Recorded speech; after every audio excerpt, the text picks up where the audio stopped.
Hey guys, this is John, and I'm playing the Jedi in the 5-minute pool on ICC. The Jedi is a Sicilian player, and let's go open Sicilian.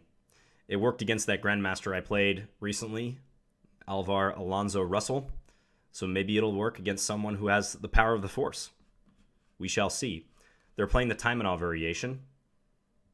I don't know the theory of this line too well, is my one problem, but I'm going to play g3 and fianchetto this bishop. Bishop e3 is more critical, but I don't feel confident trying to go down the main lines at the moment. I still want to play sharply, though, still play the open Sicilian if I can.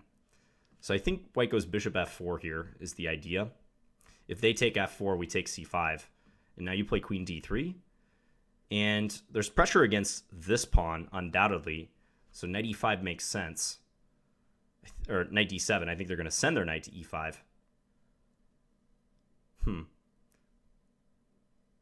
Maybe I want to play bishop e3 now and try to address that quickly. I can also, rook d1 would be the normal move right here, but knight e5 is going to come, and I'm going to have to move my queen anyways. Yeah, let's actually, you know what? I'm torn. I want to play like bishop e3 actually and just look to trade, but bishop e3, knight e5, queen e2. Let's say bishop takes, queen takes, knight c4. I can play queen c1. That might be okay, so let's do that actually. We'll look to try to trade these bishops. I think black is going to play knight e5 with tempo, but now we pull back here. Yeah, and now b4 could be on the horizon, so I think I should play this. If b4 comes, knight a4 is fine, I believe. Yeah, black's just developing. That knight coming into c4 later is going to be annoying. I'm going to play king h1 for now. Black playing quickly and confidently. So if I play f4, knight c4 would be the answer, I believe.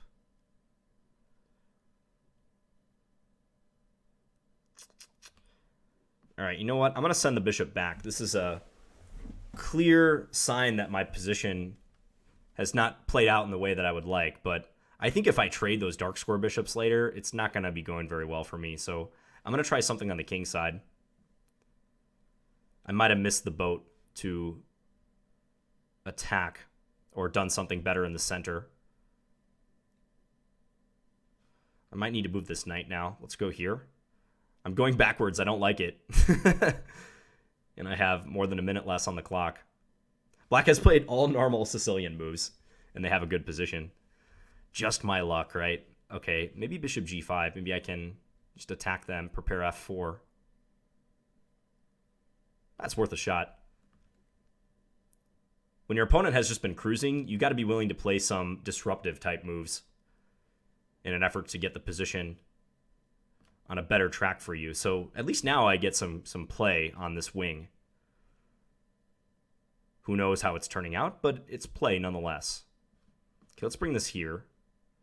He may send the knight into d4 and try to attack c2 in the long run, but we got to make something happen. Queen d3. Queen d3 or queen d2. Probably queen d2, I would imagine. Because I feel like black's going to play a5 and try for bishop a6 sooner or later.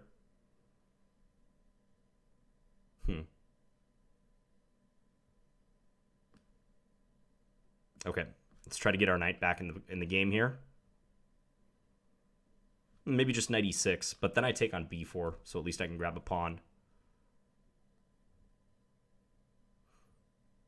Assuming I recapture with the knight as I pre-moved, this knight could be a bother to remove.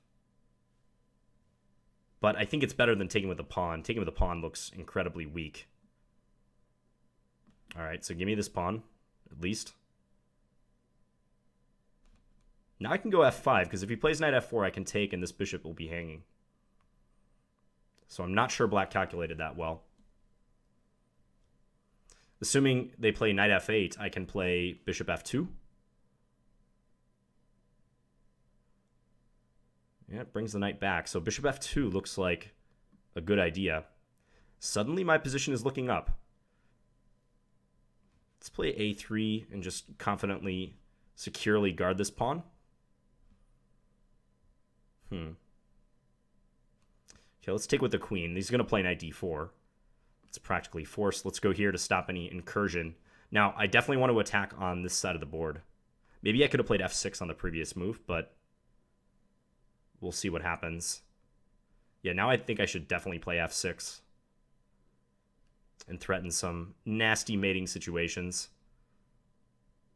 Let's bring the queen in. So now queen h6. He might have to play the knight back to e6 in order to defend all of this, but I'm thinking knight d5 thereafter. We're starting to cruise. Okay, so let's play the queen in. Now, if rook g8, if I can get a rook to the third rank, I'll be threatening queen takes h7 with mate. But let's not spend too much time and blow the position. So I'm going to go here to try to prepare rook e3 is my plan. Maybe g5. G5 could be a good shot by him. Let's do this ourselves then. I know we kind of box in our queen, but it might be necessary. He's trying to bring his queen over to offer a trade. But this endgame is really, really good for us. We're up a couple pawns, for one thing. He probably needs to play like h6 and try to create some mayhem. But knight e2 coming. I want to get at that d6 pawn. That move is slightly annoying, though, but I think I'm going to come here. And then let's take... So stopping rook g4. Stopping any of that business.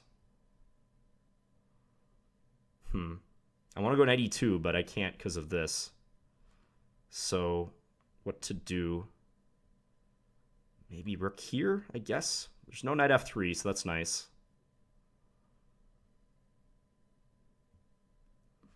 Okay, I'm going to look to trade. I'm way down on time. So got to make something happen here. Maybe bishop c8 for him. I could play knight d5 then. Because he can't play rook c8 trying to send it over because my bishop controls that square. Wants a swap. Okay, I'm going to try to trade on my own terms, though. Now knight e2. Yeah, let's do this. 39 seconds. Gotta hurry. Getting the bishop into f5 could be helpful. Maybe we can create some mating nets. Let's pre-move this, just in case. We could play rook c2. Rook c2 is nice and active for him. Rook c2, take, rook d3, bishop takes e4. That sort of thing. Okay, as played, I like this scenario. I like how this is playing out now for me. If I can guard e4 reliably... Okay, well, let's do this and then go here. Attack this pawn. Now he's very passive, although I don't know why I'm giving that up. Okay, let's give a check. Let's play this over. Let's go after that h-pawn. 29 seconds left. Okay, take here. Let's go here. Now it's a battle of his connected pawns versus like my h-pawn for one thing. Let's do this. I need to pass b-pawn as well. This is the issue. Okay, let's do this to try to slow him down a bit. Ooh, check. And now I can promote next move. Nice, nice. Come here.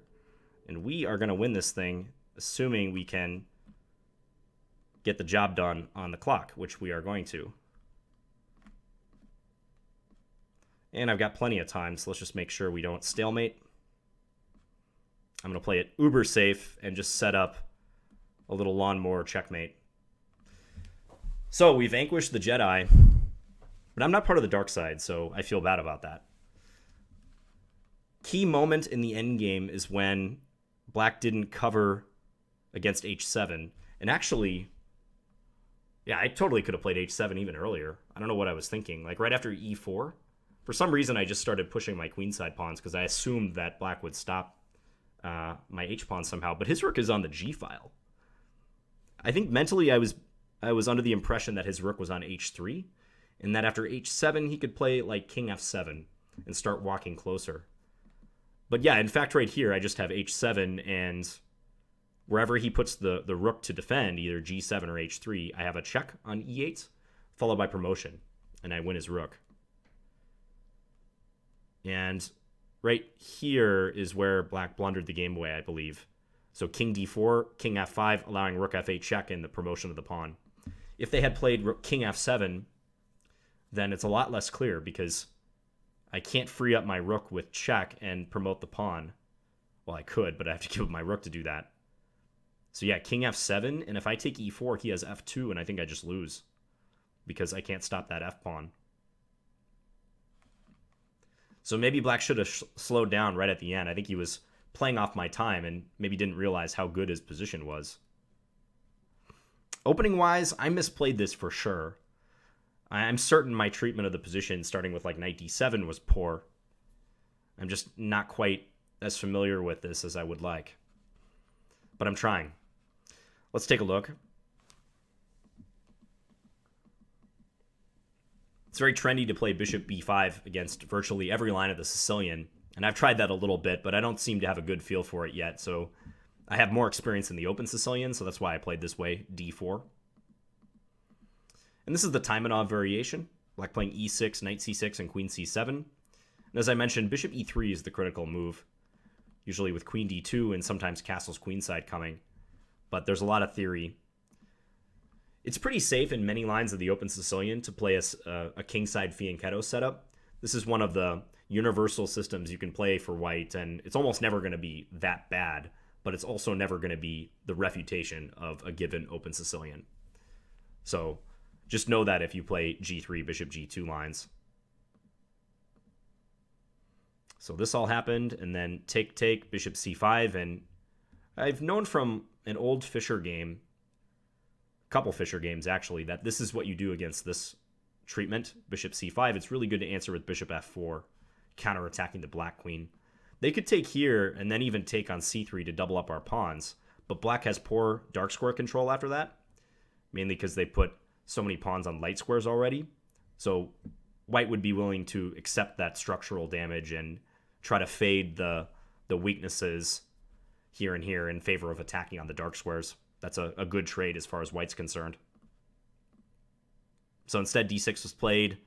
Maybe d2 is the better square than d3. I don't know.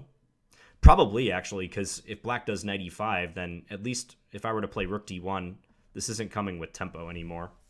So maybe that gives me some extra options. Yeah, like knight a4, trying to attack the bishop, which is holding d6. This looks pretty good. I think there is a line that goes queen d2, and then instead of knight d7, just e5 and bishop e3, something like this. Or maybe bishop g5, trying to eliminate this and get the knight in. So yeah, d3 could be inaccurate. Now black angles for the e5 square. And I wasn't happy with my next, let's say, 5 moves or so. Yeah, knight a4. Again, this move comes up. I don't think I looked at that at all. Trying to deflect the bishop away from guarding the pawn. That would have been better. Certainly more challenging than what I did. I was trying to induce a trade of bishops, but also attack d6. But I kind of realized that if black just keeps their bishop on c5, this is never working out great for me. Because if I were to take on c5, I think they would be happy to take with a d-pawn, mostly. Although maybe I get some attack with f4 followed by e5. I don't know. Also, they could take with the queen, though, on c5. Yeah, I was out of my element at this point and just ad-libbing it, hoping for the best. Yeah, bishop back to f4. Not a move I'm proud of. It's not going to go in my best games collection, this one, but you can see I'm already worse at this stage. Mainly because I have not shown any initiative in terms of attacking d6. And black's ready to connect their rooks. They are connecting their rooks. Just get them to good central squares. Black has a perfect Sicilian position. So I start trying to get the party started on the king side, confuse the issue. Maybe right about here, black starts to give me more than I deserve. Because I thought f6 was a reasonable move.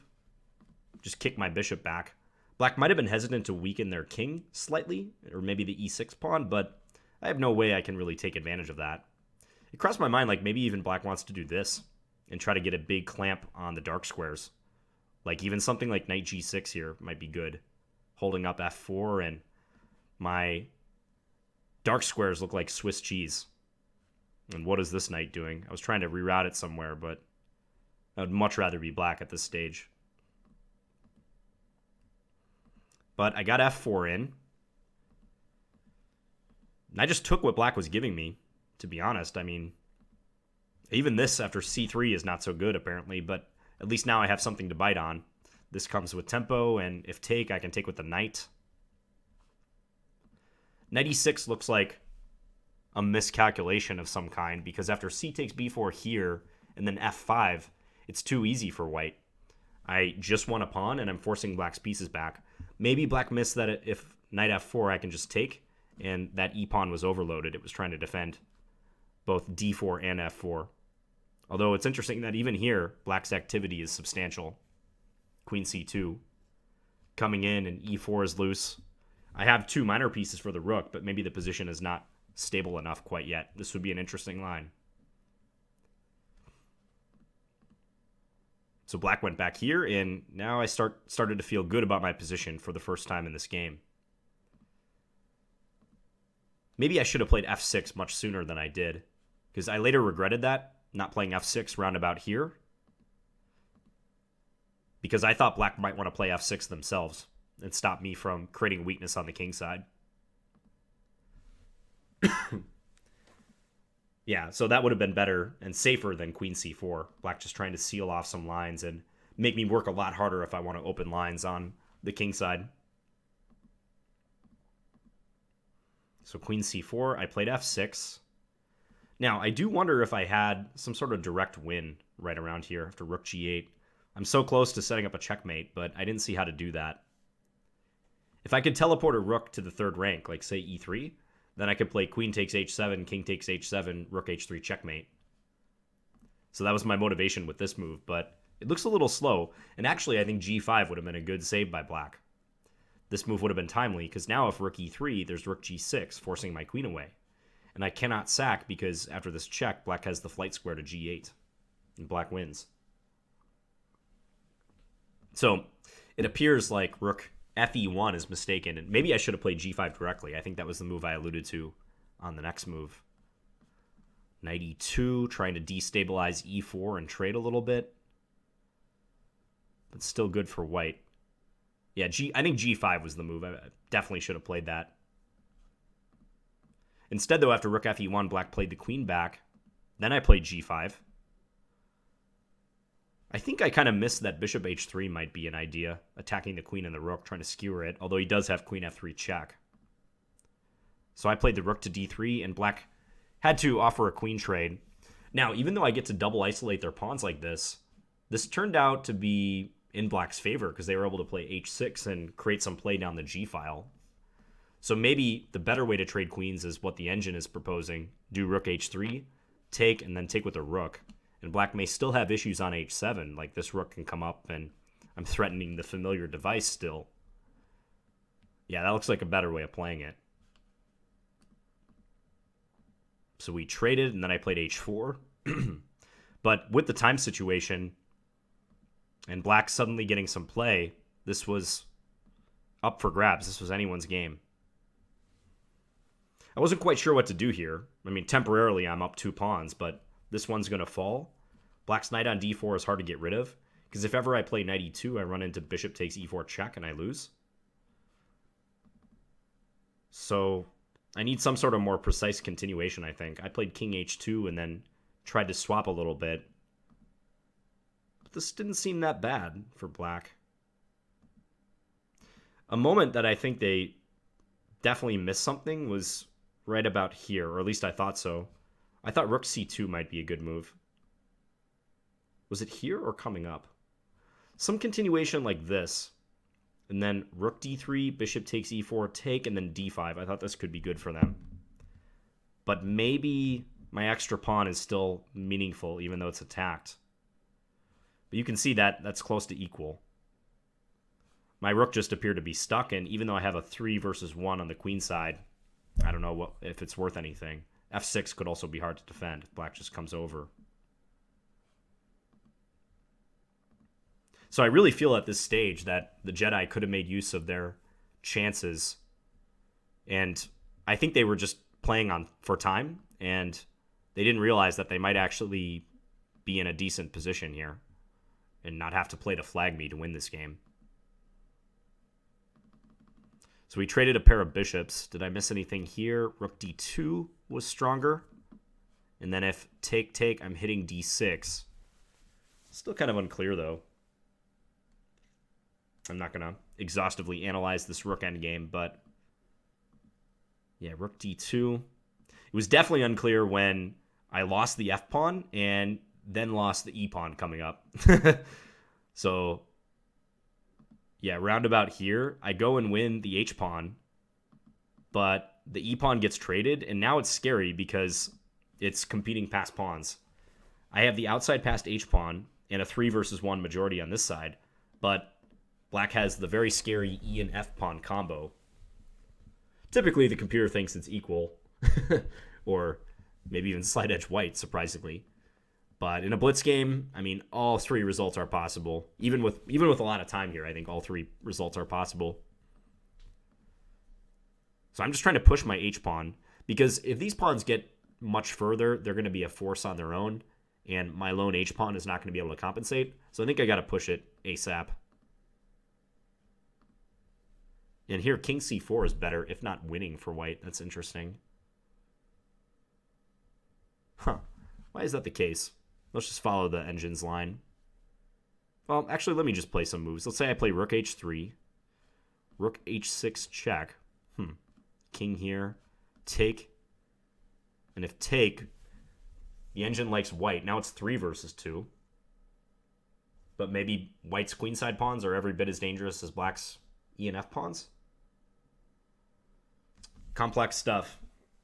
I'm quite certain that I would have just pushed the h-pawn and not gone for the a6 pawn necessarily. But the real big miss was right here, just not playing either h7 or, as the engine is saying, rook e8. Either one would win. Because black's just not in a position to stop the h-pawn. They'd have to play either this or rook g7 or check first and then do that. But we get check in, and black is not in time. I'm going to win their rook and the game. My king and rook will easily stop these pawns.